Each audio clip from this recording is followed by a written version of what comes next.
एक तो खड़े खड़े पानी मत पियो, नहीं तो घुटनों का इलाज कोई दुनिया की ताकत नहीं कर सकती। अब जो नहीं जानते, अभी से मेरा चैनल है उसके ऊपर ओके करो, सब्सक्राइब करो और मेरे से जुड़े रहो। बहुत सारी बातें ऐसी बताई है मैंने जो आप कल्पना नहीं कर सकते। वे लिख्यो आदू आदू पंत निवण पद मोटो साध संगत वाली क्रिया संतों बिना निवण कुण तिरिया। उन्होंने भी वाणी की शुरुआत कहां से की कि मूल कवल में चेतन चौकी गणपत आसन धरिया, आसन मार इदिग होई बैठो तो जाप अजंपा जपिया संतों बिना निवण कुण तिरिया। महाराज और प्रथम निवण किसको बताया? प्रथम निवण मेरा मात पिता ने उत्पत्ति पालन करिया, अरे दूजो निवण इन धरती मात ने जिन पर पगला धरिया संता बिना निवण कुण तिरिया। तीजो निवण मारा गुरुदेव ने हृदय में उजालो करिया, और चौथो निवण इन सत्री संगत में जिन में बैठ सुधरिया संता बिना निवण कुण तिरिया। निवण करूं मारी ज्योति स्वरूपी होई इंद्र वलरिया, ऊंच नीच एक धार बरसे पण जटे निवण जटे जल भरिया।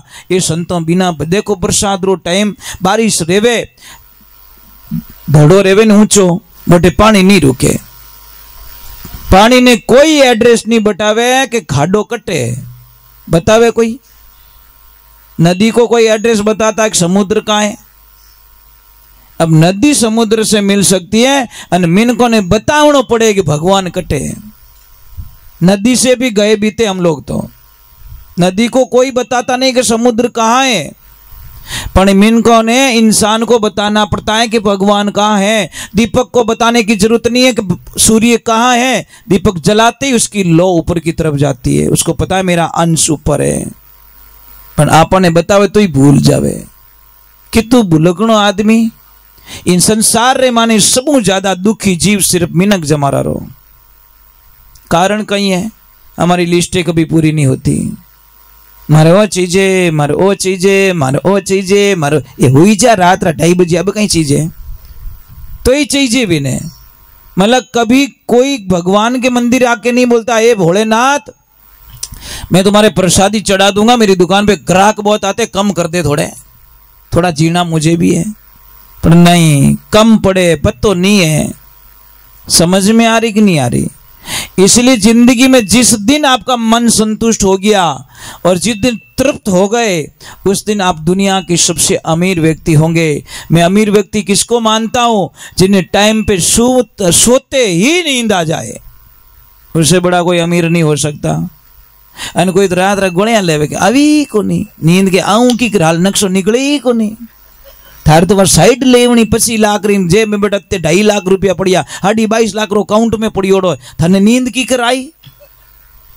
समझ में भाई, बीमारी आती थोड़ी बीमारी लेके आते। हम जाते दुकान पे और बोलना 25 रुपए की बीमारी दे दे, तो कौन सी धुआं निकालूंगा, फिर मुझे कैंसर होगा, मेरी औलाद बर्बाद होगी। मेरे बच्चों को बर्बाद करने का सबसे बढ़िया तरीका क्या है? आप खूब नशा पता करो, फिर आपके फेफड़े सड़ जाएंगे, आपके बच्चे पैसे लगा लगा के हैरान हो जाएंगे, आखिर में कई वो मरी को नहीं आगो कहेंगे बेचारों को पैसा नहीं, तो क्या बोलेंगे? मेरे बच्चों का करूं कि मेरे घर का करूं कि मेरा खर्चा निकालूं कि इसका इलाज कराऊं?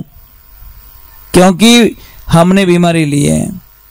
तो आप लोगों से मेरी प्रार्थना है, हाथ जोड़ के नशे पत्ते से दूर रहिए, जिंदगी बन जाएगी, लाइफ बन जाएगी।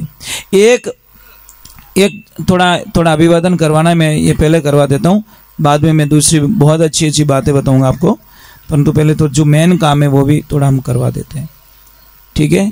एक तो खड़े खड़े पानी मत पियो, नहीं तो घुटनों का इलाज कोई दुनिया की ताकत नहीं कर सकती। आप गोडा दुखेला, खड़े खड़े पानी मत पीजिए। जिसको भी घुटनों में दर्द ज्यादा है, चूना लेना स्टार्ट कर दो, आपके घुटनों का दर्द खत्म हो जाएगा। जिसको कमर दर्द ज्यादा है, एक छोटी सी रोटी बनाइए बाजरे की, कितनी? इतनी सी, उसको पकाना नहीं है, थोड़ा सा इधर डाला, थोड़ा सा इधर डाला, मतलब कवर बन जाए, ऊपर अंदर से गीला होना चाहिए। सेकना मत, सेक दोगे तो वो काम नहीं करेगी। जहाँ पे भी कमर दर्द होता है, शाम के टाइम में करना पड़ता है, सूती का कपड़ा लीजिए, उसके अंदर डाल दीजिए और बॉडी को पहले टच कीजिए कि भाई गर्म है, मैं सहन कर सकता हूँ, नहीं हो रहा है तो थोड़ी देर और ठंडा कर दो, और फिर बॉडी को टच करो, अभी सहन शक्ति हो सकती है, कोई ज़्यादा गर्म नहीं है। जहाँ पे भी कमर दर्द है वहाँ पे वो रोटी बांध दो। आप कभी कल्पना नहीं करोगे मेरी कमर कैसे ठीक हो गई, सिर्फ 5 रुपये का खर्चा। और डॉक्टर साहब को हेवारी वोड़ा भौका भौका जावे, टेढ़ा टेढ़ा होके जाता है, कमर साहब डॉक्टर साहब कमर बहुत दुखती है, कमर बहुत दुखती है। अरे भाई नॉर्मल कुछ प्रॉब्लम्स होती है, उसमें भी हम लोग बहुत ज़्यादा डीप में चले जाते हैं। प्रभु पधारिए, अभिवादन करना है। और मैं तो धन्यवाद देना चाहता हूँ इनको, देवी सिंह जी को और इंद्र सिंह जी को, बहुत बहुत साधुवाद इनको, इन्होंने हिम्मत की और इनका काम हो गया। सभी पुण्य आत्माओं की और नाचने वाले भक्तों की बोलो राधे, बोलो राधे। जय श्री कृष्णा। केम छो? अच्छू मजाમાં छो? तो वांधो नहीं। देखिए एक बात का ध्यान रखें, आप लोग बहुत सारे लोग यहाँ पे बहुत अच्छे अच्छे लोग बैठे हो, विद्वान लोग बैठे हो। मुझे एक प्रश्न का उत्तर चाहिए। बीड़ी पीने वाले भी मेरे पे गुस्सा करेंगे, जो जर्दा खाते वो भी गुस्सा करेंगे, जो चिलम पीते वो भी गुस्सा करेंगे। पर इस दुनिया गुस्सा करने के लिए संतों का जीवन होता है। सच बताने का आनंद कुछ और ही होता है। मुझे इतना बता दो, ये तम्बाकू किससे बनी है? मतलब तम्बाकू पैदा किससे हुई है? इतना बता दो बस, मुझे आपसे उत्तर चाहिए।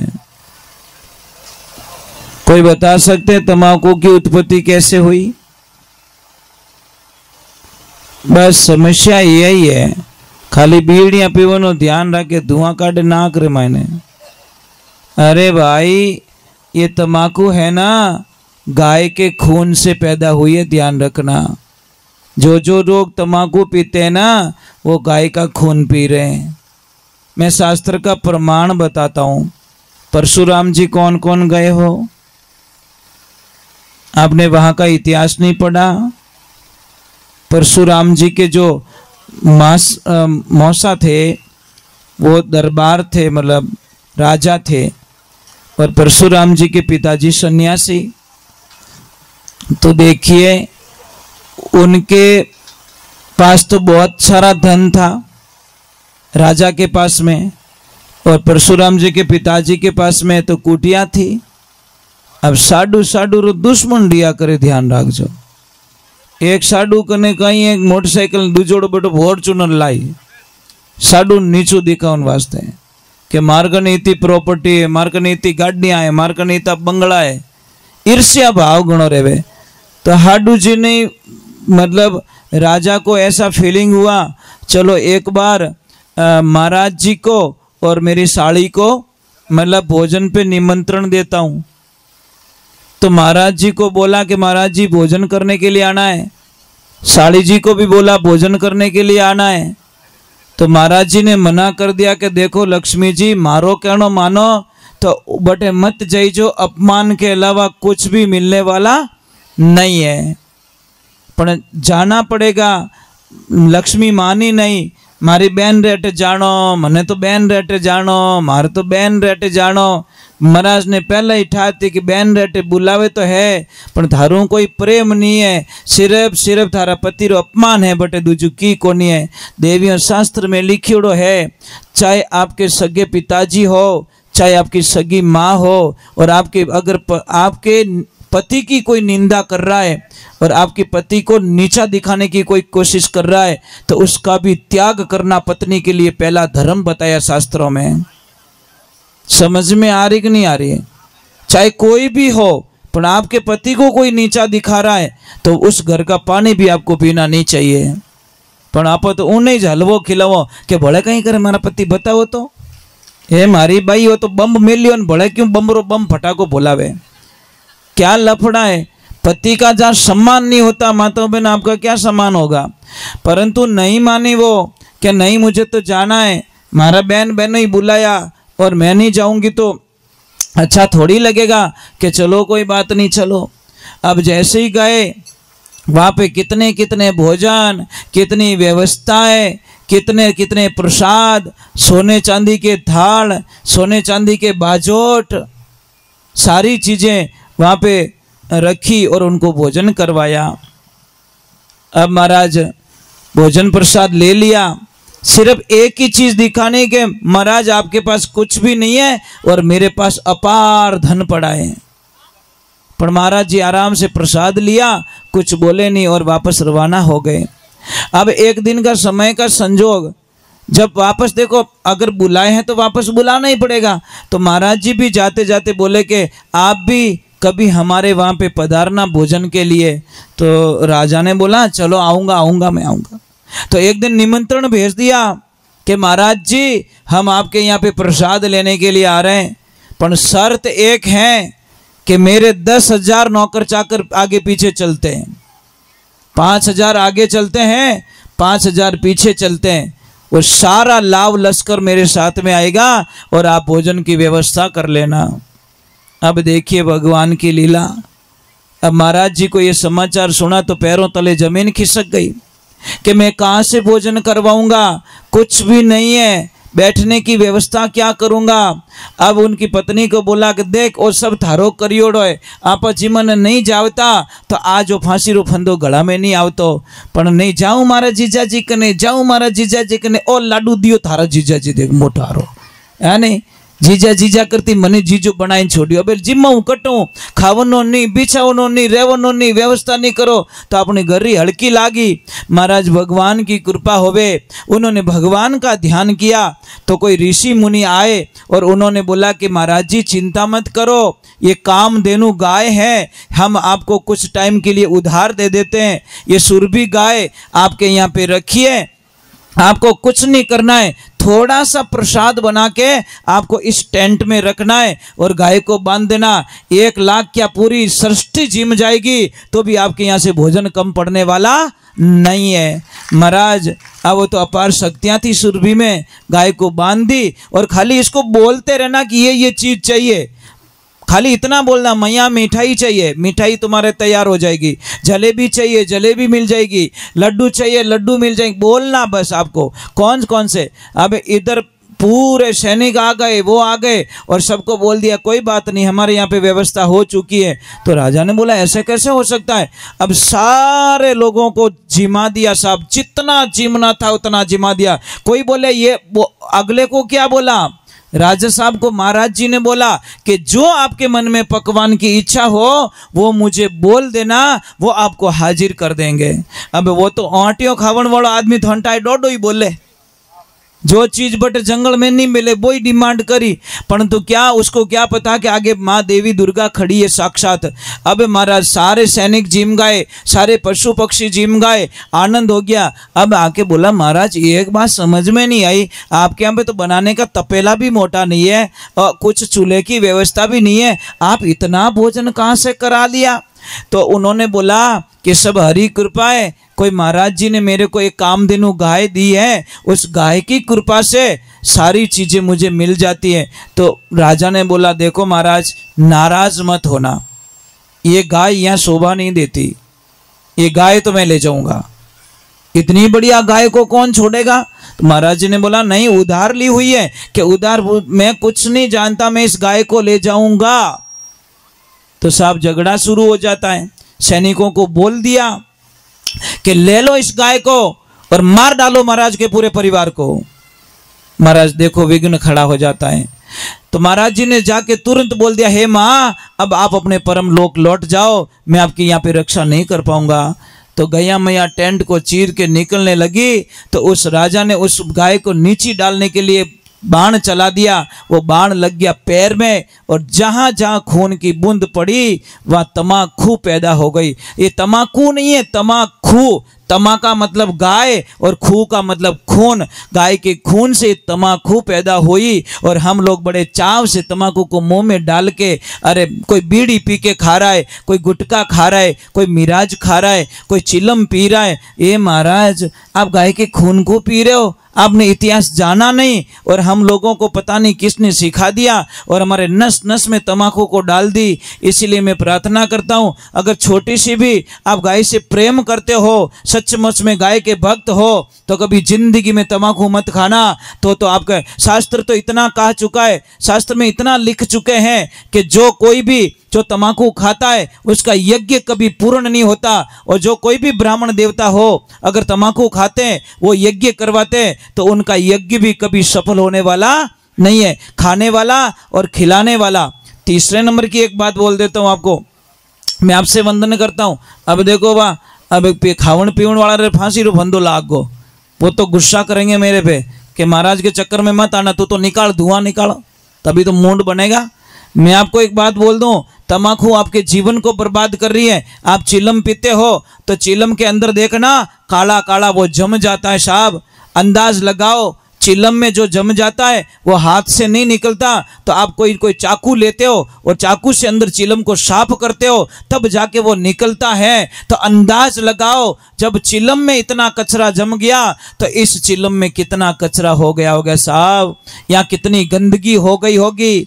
एक छोटी सी बात है, आपका ये मकान बना हुआ है, ये आपका मकान बना, मकान के गेट के सामने कोई कचरे की बाल्टी खाली कर दे, आपको गुस्सा आएगा कि नहीं आएगा? के राजी होंगे? के डांस करोगे, आने दे आने दे आने दे तू आने दे, ऐसा बोलोगे? लठ निकालोगे, आने दे तू, अब आजा तू, इस बार बाल्टी लाया नहीं, ये लठ पड़ेगा तेरे को, गुस्सा करोगे? तो मैं यही बोलता हूं, जब एक मकान बना हुआ है, ईंट का, पत्थर का, चूने का, भाटे का बना, उस मकान की आप इतनी इज्जत करते हो, तो ये मकान कितने का साहब? इस मकान में गंदगी क्यों जाती है? जो कोई भी चीज आती है वो अंदर चली जाती है। कोई आदमी गया हरिद्वार, जाती स्नान किया, स्नान करते ही ब्राह्मण देवता आए और हाथ पे हाथ रखा और पानी का संकल्प दिला दिया। बोलो भाई ले लो संकल्प। वो बोले ओ कहीं लफड़ो है, कि लफड़ा पड़ा कुछ नहीं है, गंगा स्नान किया, कुछ तो छोड़ना पड़ेगा। वो बोले मैं कहीं छोड़ूं? अरे कुछ भी छोड़ो। तो महाराज जी ने बोला चाय पीते हो? कि महाराज जी मैं तो चाय पीता हूँ। तो चाय छोड़ दो। कि नहीं महाराज जी चाय नहीं छोड़ सकता। कि क्यों? कि चाय छोड़ूं तो हमारी तो आंखें ही नहीं खुले, मैं चाय पीता हूं तो ही मेरी आंखें खुलती है। कोई बात नहीं। बीड़ी पीते हो? कि ओ 2-3 बंडल उड़ा देता हूं, तो बीड़ी छोड़ दे। कि बीड़ी नहीं छोड़ सकता, क्योंकि बीड़ी छोड़ दो गैस बने। तो क्या अमल खावे? कि धाबू धब खाऊं, तो अमल छोड़ दे। कि नहीं बाप जी अमल छोड़ो तो हमारे कब्जी बने। तो महाराज जी बोले बेटी रे बाप कुछ तो छोड़ दे, आया है तो कुछ तो छोड़ दे। वो बोले महाराज मैं सौगंध खाता हूं कि आज के बाद हरिद्वार लौट के कभी वापस नहीं आऊंगा। वारे वारे वारे वारे वारे बेटो, अमल छोड़े नहीं, बीड़ियां छोड़े नहीं, तम्बाकू छोड़े नहीं, चाय छोड़े नहीं, वो हरिद्वार ही छोड़ दियो महाराज। कई लोगों को ऐसी बातें बताते हैं ना, तो सत्संग में आना छोड़ देते हैं। नाम सुनते अरे कौन आना है? सोनू महाराज। अरे वो तो बीड़ियां नहीं पीन देते, जानते जानते जानते वो अच्छे महाराज नहीं है। अरे भाई हमारा जीवन है, मैं तो ये कहता हूं परमात्मा ने ये शरीर दिया है, इसको मंदिर बनाओ। ईड़ा पीड़ा जोए जगत से घर सुखमण का लीजिए, त्रिवेणी के रंग महल में उन्मनासन कीजिए। अरे भक्ति राजी वेने कीजिए, जो थारो माइलो कयो नहीं माने दोष गुरा ने मत जीजे। महाराज आए हो तो खोज करो, खोज करोगे तो खबर पड़ेगी। आप जानते हो शरीर में कितनी अपार शक्तियां हैं। हमारे शरीर में गणेश भगवान कहाँ विराजमान है? बता सकते हो आप लोग? कहाँ विराजमान है? एक भजन गाते हैं ना बुजुर्ग लोग, अरे मूल रे कवल में बसत गणेश सारे, सुमिरन करो हमेश मनावो सैया उमियारो लाल गणेश। मूल कवल, ये नाभि से 3 अंगुल नीचे, यहाँ पे मूल कवल में गणेश भगवान विराजमान है। नाभि के और गणेश जी की जो चक्कर है ना, उसको मूलाधार चक्र कहते हैं। उसके बाद में सेकंड आता है स्वाधीन चक्र, उसमें विराजमान रहते ब्रह्मा जी और सावित्री जी। फिर नाभि में विराजमान रहते लक्ष्मी जी, नाभि कवल में लक्ष्मी जी और विष्णु भगवान। फिर हृदय कवल में भोलेनाथ और माँ पार्वती जी विराजमान रहते। कंठ कवल में माँ दुर्गा विराजमान रहती है। और ये त्रिकुटी है। और सहस्त्रार चक्र में पहुंचना, मन पवना वटे पहुंचे नहीं मारी हेली नहीं भरमरो नाव, कहवे कबीर सा धर्मी दास ने तू आदि पुरुष ने धाय। जब तक आपको इन चीजों के बारे में जानकारी नहीं मिलेगी तब तक आप ढूंढते रहोगे बाहर, और बाहर कभी भगवान मिलने वाले नहीं है। एक छोटी सी बात बताऊं आपको, ये मंदिर के अंदर महादेव जी के मंदिर बाहर लटके रिया है, बता दो? अंदर है ना? पानी के लोटे के अंदर पानी है कि बाहर है? सिम मोबाइल के अंदर है कि बाहर लटकाते हो? बस समझ में आ रहा नहीं? वो के बाहर लटकाऊं? मेरा कहने का मीनिंग समझ रहे हो? भगवान कहीं नहीं है, भगवान मौको क्या ढूंढे बंदा, मैं तेरे पास में, काशी द्वारका में नहीं बसता, मैं बसता तेरे विश्वास में, और विश्वास है वहां भगवान है। और एक मैं थोड़ा सा आपको शंका निकाल देना चाहता हूं। कई लोग सोचते होंगे महाराज जी पैसों के लिए भजन गाते हैं। प्लीज, मैं पैसों के लिए कभी भजन गाया नहीं और नहीं मैं गाऊंगा जीवन में। मैं सिर्फ गाता हूं भजन गाय माता के लिए, मेरा कोई लेन देना नहीं पैसों से। जो भी पैसा बचता है इन लोगों का खर्चा निकाल के, साउंड का खर्चा, गाड़ी का खर्चा, यहाँ का खर्चा, जो भी स्टाफ का खर्चा निकाल के जो भी पैसा बचता है, एक एक रुपया गाय माता का होता है। और महाराज उसमें से 1 रुपया खर्च करना और गाय का खून पीने के बराबर समझते हैं। हम लोग रास्ते में कोई चाय पीते हैं ना, खुद के पैसों से पीते हैं। अगर इनको भूख लगी है, खाना खाना है, तो भी हमारी जेब के पैसे खर्च होते हैं, उस पैसे में से हमारा कोई अधिकार नहीं होता। और महाराज एक छोटी सी बात है, मैं यहाँ सिर्फ प्यार प्रेम के लिए आया, पैसों के बजट में कोई लेन देन नहीं हमारा। पूछ लेना देवी सिंह जी से, इन्होंने बोला कि आप सिर्फ देखो, या तो प्रेम चलेगा या पैसा, दोनों में से एक चीज मुझे रखनी पड़ेगी। या तो मैं पैसे से प्रेम करूं, तो मैं पैसे से अगर प्रेम करता तो रियलिटी में बोल रहा हूं मैं आज यहाँ नहीं आ सकता, क्योंकि इन्होंने स्पष्ट बात बता दी मेरा बजट इतना नहीं है। तो मैंने इनको बोला पैसे मत बोलो, आप तो तारीख तय करो। ये चीज़ होती है। मुझे अच्छा लगता है, आपका एरिया में 3 बार आ चुका हूँ, ये तीसरी बार है और चौथी बार भी आऊँगा। मुझे पूरा विश्वास है कोई न कोई बुलाएंगे मुझे, पर बीड़ी पीने वाले नहीं बुलाएंगे, अमल खाने वाले नहीं बुलाएंगे, गांजा पीने वाले नहीं बुलाएंगे, नशे वाले मुझे नहीं बुलाएंगे। क्यों? कि उन्होंने तो मैं आडो फिरूं। सही बात है महाराज, है ना। तो अभी आप मेरी बातें पूरी होने वाली नहीं है, थोड़ी देर आप जो भी, मैं सिर्फ 10 मिनट का टाइम दूंगा, ज़्यादा समय में बिगाड़ना